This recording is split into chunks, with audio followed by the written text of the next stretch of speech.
Pete Hegseth's controversial nomination as Secretary of Defense has stirred quite the debate, and it's not hard to see why. Let's break down the key points and the allegations flying around. First off, Democratic senators have raised serious concerns. We're talking about claims of disparaging women in the military, drinking on duty, sexual misconduct, and just plain lacking relevant experience. But the real eyebrow raiser here, Hegseth's Christian nationalist views. So, what's the deal with these views? Hegseth's got some pretty striking tattoos. He has Jerusalem crosses and the phrase Deus Vult, meaning God wills it. These symbols have historical ties to the Crusades, and more recently, to extremist groups like those at the Charlottesville rally and the January 6th Capitol attack. During the hearing, some protesters and lawmakers pointed these out, but the discussion barely scratched the surface. Now, let's talk about the partisan responses.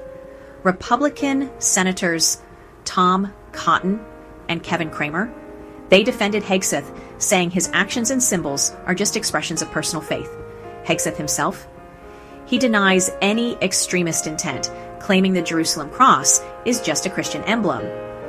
But critics are quick to call foul, suggesting that if a Muslim nominee had similar affiliations, there'd be a much bigger uproar. Democratic senators, they were notably restrained in probing Hegseth's Christian nationalist views. Why?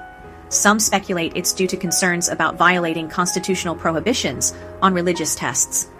But critics argue that questioning whether a nominee's beliefs align with democratic principles is not just fair game, but necessary. So, where does this leave us?